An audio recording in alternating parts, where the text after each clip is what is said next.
हाल युरोपमा सल्किँदै गएको युद्धको केन्द्रबिन्दु युक्रेन भएको छ। तर युक्रेन एउटा युद्धको मैदान जस्तै मात्रै हो। यसका प्रतिद्वन्दीहरू विश्वकै शक्तिशाली मुलुकहरू, अमेरिका नेतृत्वको पश्चिमा शक्ति र रूस महासंघ रहेका छन्। युक्रेनको सीमा वरपर सामरिक शक्ति तथा ठूलो परिणाममा सैन्य बल केन्द्रित छ।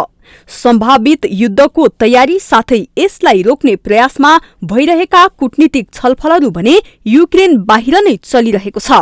विश्वकै सर्वाधिक शक्ति सम्पन्न र पारमाणविक तथा अन्य विध्वंसात्मक हतियारको क्षमता राख्ने अमेरिकी नेतृत्वको उत्तर एटलान्टिक सन्धि संगठन नेटो र सामरिक क्षेत्रमा अझै पनि महाशक्ति नै मानिएको रूसी महासंघको चेपुवामा युक्रेन परेको छ। यो संकटको पृष्ठभूमि 30 वर्ष अघिका घटनाहरूबाट सुरु भएको हो। तत्कालीन सोभियत संघको विघटनपछि रूसी महासंघ उसको उत्तराधिकारीको रूपमा उदायो।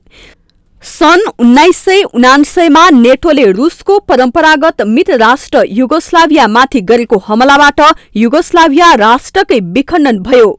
नेटोले रूसका सीमावर्ती पूर्व सोभियत गणतन्त्र तथा पूर्वी युरोपका देशलाई सदस्यता दिएर आफ्नो सैनिक संरचनामा गाभेको परिणाम अहिले देखिएको हो।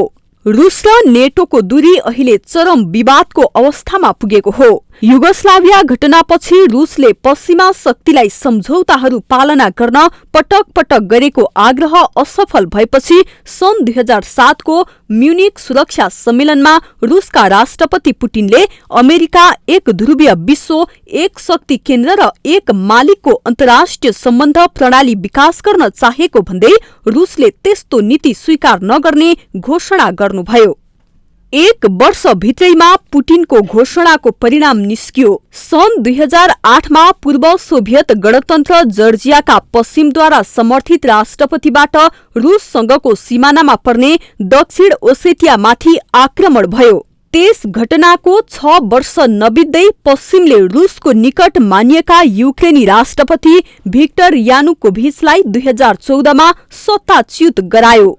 यानुकोभिचलाई अपदस्थ गरेर बन्ने सरकार पश्चिमबाट नियन्त्रित हुने अवस्थामा रूसका लागि सामरिक दृष्टिकोणले निकै महत्वको नौसैनिक अखडा गुम्ने खतरा उत्पन्न भयो। यस अवस्थामा रूसले युक्रेनको भूभाग क्राइमियामा पहिल्यैदेखि रहेको आफ्नो सैन्य शक्ति परिचालन गरेर सिंगै क्राइमिया प्रायद्वीपलाई रूसमा गाभ्यो। क्राइमियाको अनुसरण गर्दै पूर्वी युक्रेनका कतिपय रूसी भाषिक क्षेत्रहरूले पनि युक्रेनबाट स्वतन्त्र भएको घोषणा गरे। रूसले उनीहरूलाई राजनीतिक मान्यता नदिए पनि भित्रभित्रै सहयोग गरेको पश्चिमा शक्तिहरूको ठहर छ।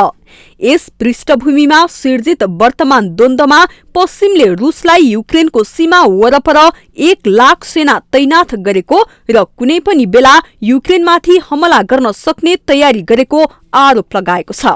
यदि त्यस्तो भएमा युक्रेनलाई सहायता दिने र रूस विरुद्ध कडा नाकाबन्दी लगाउने धम्की पनि दिएको छ।